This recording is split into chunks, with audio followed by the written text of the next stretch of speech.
გამარჯობათ მეგობრებო.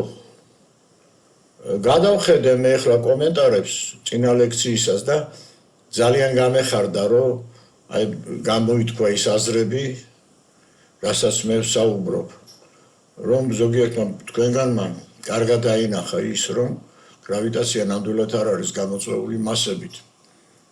ეს ასიხარულოა ხო, როდესაც ეუფლებიან იმას, რასაც გადასცემ ადამიანებს. მაგრამ სამწუხარო ის არის, რომ რაღაც არ ჩანან არც აკადემიის ხალხი, არც შავი ხვრელების მაძიებლები, არც ეგზოპლანეტის მაძიებლები. მე სიმართლე გითხრათ, დარწმუნებულიც ვარ, რომ არც გამოჩნდებიან. მაგრამ ერთი რამე მინდა ხოლო თქვენს. როდესაც მე მათ უსვავ კითხვას, რომ გასცემ პასუხს, შეეცადეთ, რომ თქვენს გასცეთ ხოლმე რა პასუხი. მე კი ვარ დარწმუნებული, რომ ამ ლექციას ზოგიერთი ფიზიკოსი თუ მეტაფიზიკოსი მოისმენდა, მაგრამ რატომღაც ვერ ბედავენ პასუხის გაცემას. და თქვენ გაეცით. აი მე ხომ ადუ ამბობ თუ რატო ვიზახი მე რომ აი საპნის ბუშტის მაგვარი უნდა იყოს ყველა პლანეტა და მიგითითეს სინგულარობის მომენტზე. და გაიაზრეთ ახლა რა აი სინგულარობა რას ნიშნავს და რატო ვიზახი რომ აუცილებლად საპნის ბუშტის ნაირი უნდა იყოს ყველაფერი რაც გამოვლინდება. და თუ კარგად ცოტა გაანალიზებთ, აუცილებლად მიხვდებით რატო ვიზახი ასე. და თქვენ შეეცადეთ რა დამოუკიდებლად გაანალიზოთ ეს. წინა ლექციაში მე ვახსენე რომ თანამედროვე მეცნიერებამ არის ის იმ ძალების შესახებ, რომელიც ყოველივეს გამოვლინებამდე არიან გამოვლენილი და წარმოადგენენ იმ ძალებს, რომლებიც ქმნიან და მართავენ ყოველივეს. ეს ძალები სიცოცხლის პირველადი წყაროებია და ისინი ერთიან შვიდეულს წარმოადგენენ. და არის ის ამ ძალების შესახებ, იმიტომ კი არა რომ მათ ამ ცოდნა არ გააჩნიათ ან ვინმეზე ნაკლებები არიან, პირიქით. ყველა ჩვენთან გასაჯობებენ ისინი. არიციან იმიტომ რომ ისინი საერთოდ მოცილებულები არიან რელიგიურ საკითხებს. და ამის შესახებ არის ის თვითონ ეკლესიამაც, რადგან ის დაცილდა არა მარტო რელიგიას, არამედ შემოქმედსაც კი. აი ამიტომ არის რომ არც რელიგიამ, არც მეცნიერებამ არის ის სიცოცხლის პირველ წყაროების შესახებ. მიუხედავად იმ დიდი აღმოჩენებისა, რაც ამ ძალების აღმოჩენასთანაა დაკავშირებული, მეცნიერება ვერ ჩაწვდა იმ ფენომენებს, რომლებიც არიან ამ ძალების გამოვლენის მიზეზები. ტექნიკურად ძალიან კარგად იყენებენ ამ ძალებს. და სწორედ მათი გამოყენების გამოა, რომ ვითარდება ტექნოლოგია. და კიდევ მეორე, მაგრამ რა არის ამ ძალების გამოწვევის მიზეზი?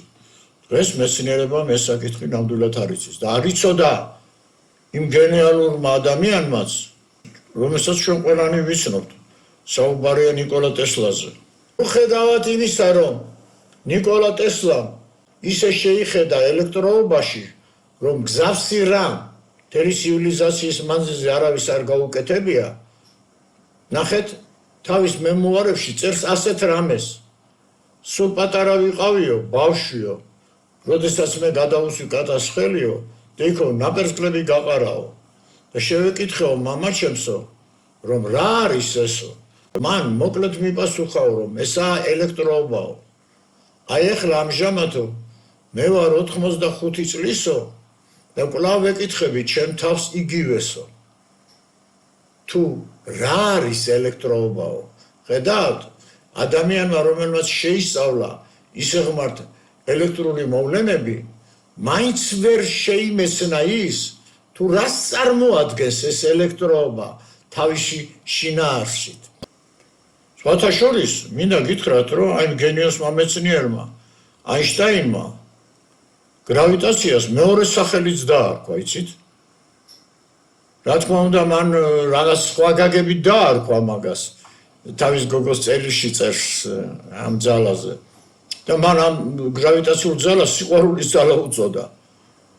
თუმცა წარმოდგენა არ ჰქონდა საერთოდ, რომ რელიგიურ საკითხებში ერთ-ერთ ძალას მართლა ქვია ეს.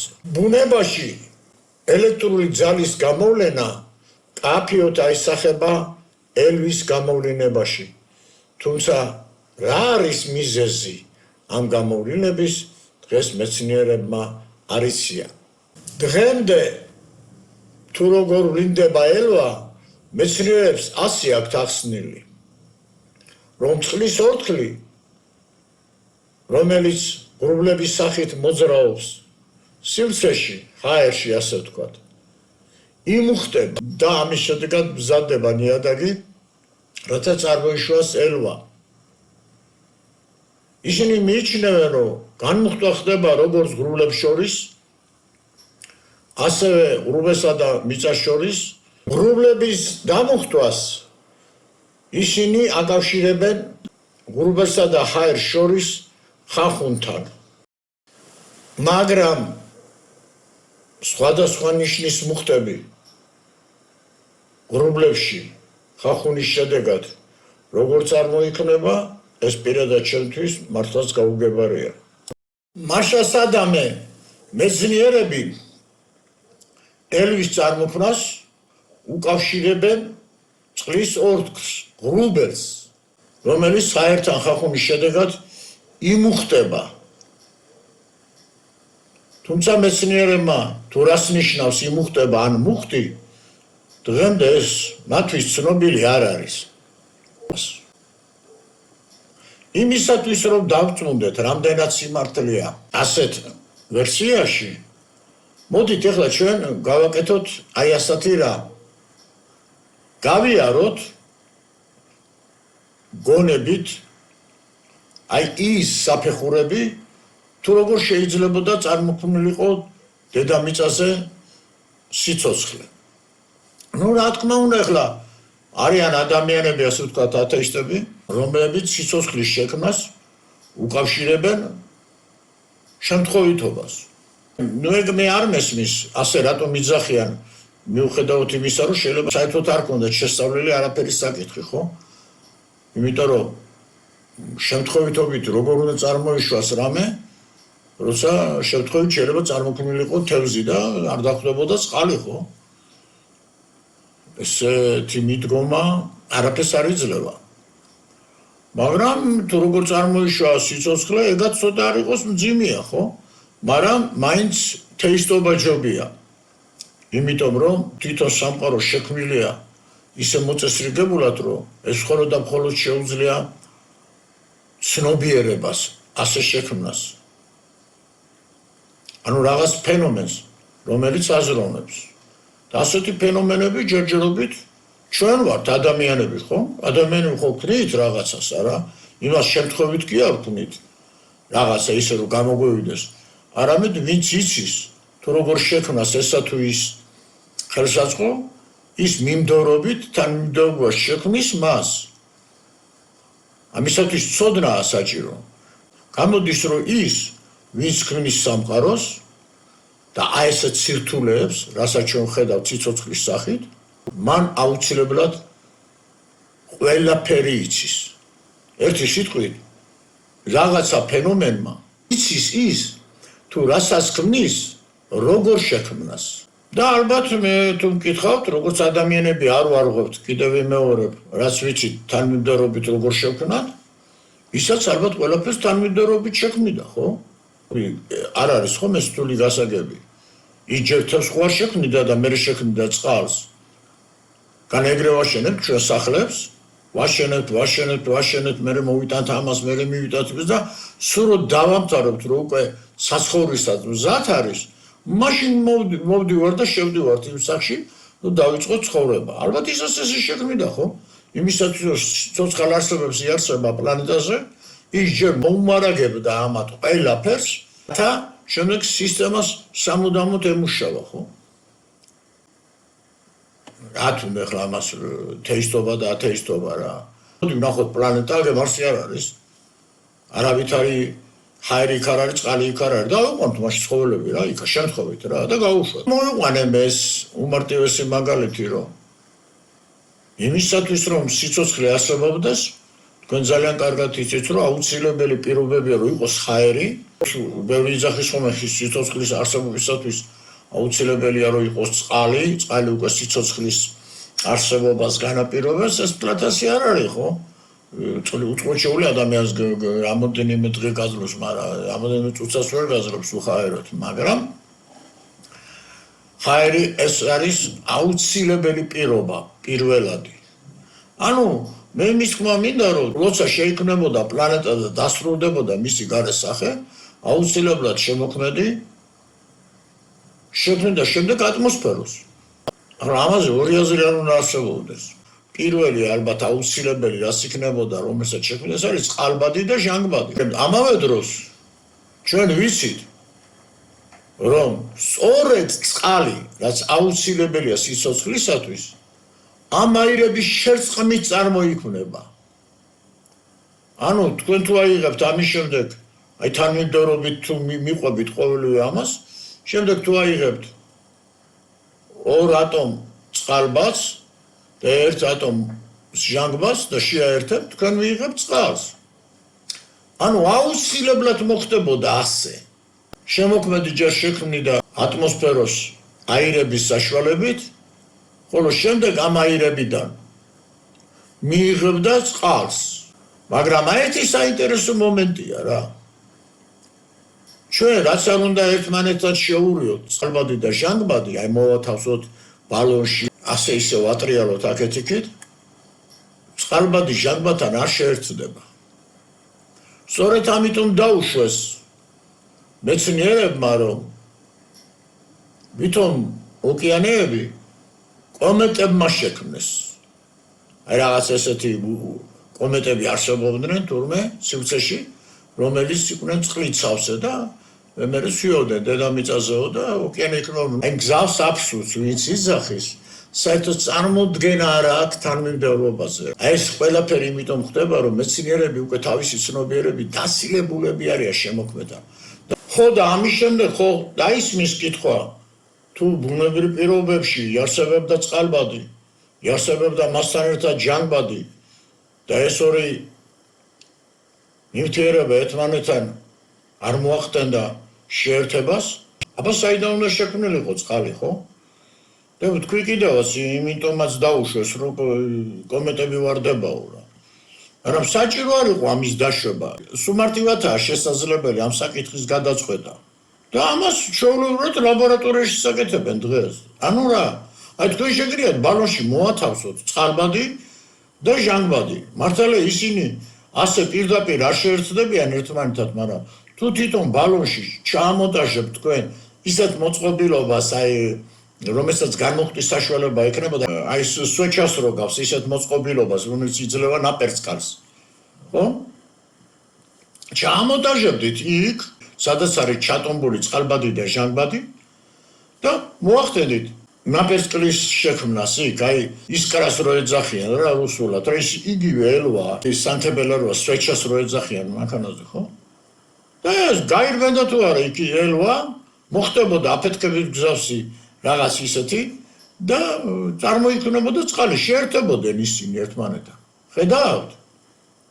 ელვის გამო შეერთდა ის და არ არის საჭირო რა იქიდან ყაროთ თქვენ კომეტები და ისინი. არაფერი, იქ იარსებობდა ატმოსფეროში წყალბადი და ჟანგბადი და ელვა მოახდენდა მაგას. მაგრამ აქვე ისმის კითხვა, განა თქვენ არ იძახდით, რომ ელვა წარმოიშობა მაშინო, როცა წყლის ორთქლი მოძრაობს, აი ღრუბლის სახითო და ხაერს ეხახუნებაო. და სად არის ჯერ წყალი? ჯერ წყალი არ შექმნილა და აი მაშინაც კი, როცა წყალის არ არის შექმნილი და კიდე ბევრი რამ, რასაც თქვენ მიიჩნევთ თითქოს მზეზე ხდებოდეს, არაფერი ისეთი არ ხდება, რომ ელვა აკეთებს ამას.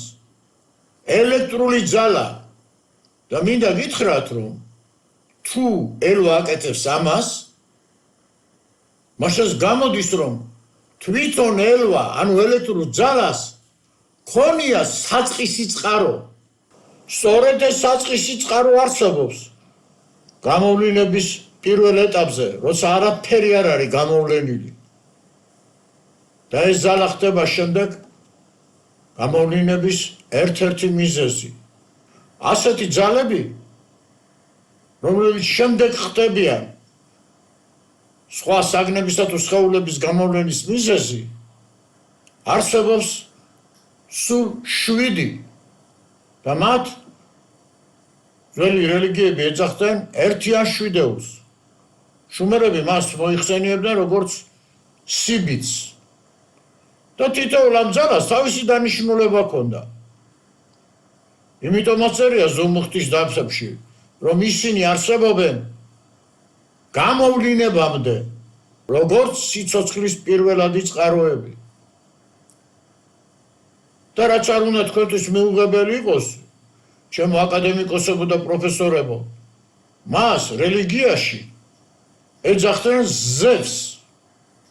აი თქვენი ელვის წყარო რაღაც ფენომენია, რომელიც უკვე არსებობს გამოვლინების პირველივე ეტაპზე. და ეძახდნენ ზევსს. რა არის ახლა ამაში ისეთი, რომ ადამიანმა ეს არ მიიღოს რაღაც ზღაპრად და ჩათვალოს უბრალოდ რეალობად.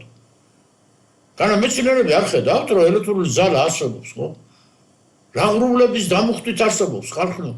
ძალები კოსმოსში არსებობენ, ვიდრე რამე გამოვლინდებოდეს. და რატო ხართ ეს არეული მე მაინც ვერ გამიგი. სინგულარობის მომენტს მიადექით. იმას ხსნით, რომ ყველაფერი რაღაც ერთი პატარა წერტილიდან არის გაჩენილი, როცა მანამდე არაფერი არ არსებობს სამყაროში. და თქვენ გიდათ რომ რამე მიარსებოს, ისე რომ მათ წინ არ უძღოდეს ძალების არსებობა. მე არ ვიცი რა თქვენ რაღა მოგდით რა. როგორ შეიძლება ძალების გარეშე რაიმე გამოვლინდეს? ხო და რა ასერჩით იმ ძველებს მე ვერ გავიგე რა. ერთ-ერთ ძალას, რომელსაც ქვია ელექტრული ძალა დღევანდელი ენით, იმენით ერქვა ღვთაება ზევსი. ეხლა იცახეთ ეკლესიებმაც მეცნიერებმაც რა ზევსი, რის ზევსი, ზევსი ბატონო, ზევსი. აი რატომ იყო საჭირო მეცნიერებისა და რელიგიის გაერთიანება, რომელზეც ურის არ შეიბერწყა არავინ, არც აკადემიაში და არც ეკლესიაში. ეს ძალები აკვირდებიან, ქმნიან და მართავენ სისტემას. იმიტომ რომ ელექტრული ძალების გარდა სხვა ძალებიც არის. ოღონდ კიდევ ვიმეორებ, სულ არიან ისინი 7, რომლებიც როგორც ფორმებს ქმნიან, ასევე აკვირდებიან. და ამიტომაც ვიძახი ყველა მეცნიერის გასაგონად, რომ ამ ძალების შესწავლა კიდევ და კიდევ ვიმეორებ. ხოლო და მხოლოდ შესაძლებელია დღესდღეობით, თუ ახლა ფიზიკა მიახსოვს იმას, კი ბატონო, დღესდღეობით რელიგიური საკითხების მეშვეობით. რომ დაცილებული არის ჩვენი მეცნიერება, ამიტომაც იყო საჭირო, რომ გაერთიანებულიყო მეცნიერება და რელიგია ერთად. სამწუხაროდ ამისთვის არც ეკლესიაა მზად და არც მეცნიერება. თუმცა ის, რაზეც მე ვსაუბრობ, უახლოეს ხანში მაინც მოხდება. იმიტომ რომ შეიცვლება სისტემა მალე. მაშა სადამე ჩვენ ამ საუბარში დავინახეთ, რომ ვიდრე რამე გამოვლინდებოდეს, უპირველეს ყოვლისა ვლინდებიან ძალები, ასე ვთქვათ, კოსმიური ძალები. და კიდევ ვიმეორებ, ეს კარგად დაიმახსოვრეთ, რომ ისინი არიან ერთიანი ძალები, მით უმეტეს იმისა, რომ ისინი სხვადასხვა ფუნქციების მატარებლები არიან, ისინი ერთი არიან, თუ ამ გამოვლინდებიან ერთად, ან საერთოდ არ გამოვლინდებიან. და სწორედ მათი მეშვეობით ხდება შემოქმედების პროცესის დაწყება. იმიტომ რომ ძალთა გარეშე არავითარი პროცესის ახორციელება არ შეიძლება. ამიტომაც ვამბობთ ჩვენს, რომ საწყისში გამოვლინდებიან ძალები, რომლებიც შემდეგ გზად იქნებიან, მიიღონ უზენაესისაგან ის ბრძანებები, რომელსაც შემდეგ თვითონ შეასრულებენ. ხო და ის სწორედ ამ ძალების მეშვეობით იქმნება პლანეტა, იქმნება შემდეგ ატმოსფერო, შემდეგ ატმოსფეროდან სინთეზის მეშვეობით იქმნება წყალი და ეხლა მოვიდა დრო იმისა, რომ დაიწყოს სიცოცხლის ფორმების შექმნაც. ჰაერიც არის, წყალიც არის. ხო და ეხლა ვაწყდებით ერთ საინტერესო რამეს. და მე მინდა რომ ჩემმა მსმენელმა გაამახვილოს ამაზე ყურადღება, და მოიფიქროს პასუხი. ანუ რა, ჩვენ დავინახეთ, როგორ მოხდა ხომ ელვის საშუალებით სინთეზი. როგორ შეერთდა წყალბადი და ჟანგბადი ერთმანეთთან და წარმოქმნა წყალი. მაგრამ ახლა როგორ უნდა წარმოიქმნას ორგანული ნაერთი. იმიტომ რომ ის ასია თუ ისე არაორგანული ნაერთი იყო.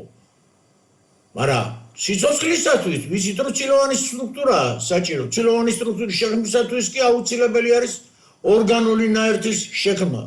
მაგრამ ორგანული ნაერთი მხოლოდ და მხოლოდ შეიძლება შეიქმნას ორგანიზმში და არა სხვაგან. მაშინ დაისმება კითხვა, ხო? კი, მაგრამ სანამ რამე ორგანიზმი შეიქმნება, როგორ გახორციელდა იმ ორგანული ნაერთების შექმნა, რომლებიც მხოლოდ და მხოლოდ ორგანიზმში იქმნებიან.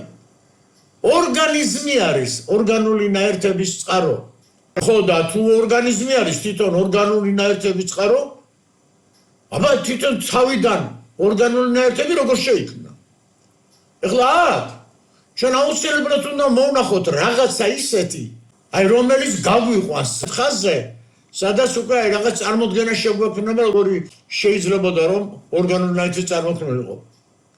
აი თუ თქვენ კარგად დაამუშავებთ, წიგნი ძალიან მაგარი წიგნია რა, ეს მე ესეთი კარგი დაწერილი წიგნი არც მინახია რა, მოლეკულიდან ადამიანამდე. აი ყველაფერი რა დაწერილი არის რაღაც წარმოუდგენლად კარგად. ესეთ რუსული წიგნია რა, ატმალეკული და ჩილავეკა. იქ ახსნილი აქვთ მეცნიერებს თუ როგორ შეიძლებოდა რომ ოკეანეში წარმოქმნილიყვნენ ორგანული ნაერთები. ნუ რაღაცა იცით რა არის, აი დამიჯერეთ რა, ლამაზად მაინც ვერ გაიგებთ მაგას, იმიტომ რომ თვითონ მეცნიერებმაც რო არიციან ესე იყო თუ არა, რაღაცას უახლოვებენ. ეს მიახლოვებული და რაღაცა აი რო იტყვიან ფურთხით მისებებული, ასეა თუ ისე მაინც არ მზადდებოდა. მე იცოცხლე უკვე მიდიან წინ რა, ამ დაშვებას რო აკეთებენ. მაგრამ მე მინდა ვუთხრა მეცნიერებს და აქაც კიდე გამოჩნდა რამდენად საჭირო არის რელიგიისა და მეცნიერების გაერთიანება, რომ ის საწყისები, რომელსაც თქვენ მიიჩნევთ, არ არის მართალი. მასე არ შექმნილ ორგანული ნაერთები. და ამაში რომ გაერკვეთ, თქვენ ხელგიშლის სწორედ ის, რომ არ ახართ გარკვეული რელიგიურ საკითხებში. ესაა უბედურობა. ახლა რასაც ვიტყვი, ეს ეხება ყველა დარგის მეცნიერს. და მათ უნდა ეს ყველაფერი გაითავისონ. როგორც ვნახეთ, ორგანული ნაერთის შესაქმნელად აუცილებლად საჭიროა თვითონ ორგანიზმი. მაგრამ დასაბამში რა ორგანიზმზე შეიძლება ხომ საუბარი. სწორედ ამიტომ აიღეს ბიოლოგებმა ის გზა, რასაც აი მე რო გითხარით იმ წიგნში იძახიან. თუ როგორ მივიდა რაღაც ნაერთები ორგანულ ნაერთებამდე. მაგრამ კიდევ ვიმეორებ, ეს არაა მართალი. უნდა გაითავისოთ ის, რომ მხოლოდ ცოცხალი შობს ცოცხალს. ორგანიზმში წარმოიქმნება ორგანული ნაერთები. მაგრამ რა ორგანიზმზე შეიძლებოდა საუბარი დასაბამში? როგორ უნდა შექმნილიყო ორგანული ნაერთები და გინდა თავად ორგანიზმი, სანამ სხვა ორგანიზმი არ იარსებებდა? აი ამიტომაც არის, რომ ეს ახსერენ მეცნიერები ორგანული ნაერთების შექმნას, რაც იმ წიგნშია მოლეკულიდან ადამიანამდე. და მე გეტყვით თქვენ ერთ საინტერესო რამეს. აუცილებელია რომ ორგანიზმი არსებულიყო და ისე შეემეცნათ ორგანული ნაერთები. მაგრამ რა ორგანიზმი ეთქვათ მეცნიერებს, ეგ არ იცოდნენ. და აი სწორედ ეს არის მიზეზი აი ამდენი შეცდომებისა, რასაც ისინი უშვებდნენ. ასეთ ორგანიზმზე ჩვენ თვითონ დავდივართ ხალხო. დედამიწა არ არის, არა რაღაცა კოსმიური აფეთქების შედეგად წარმოქმნილი მასის ნაგლეჯი.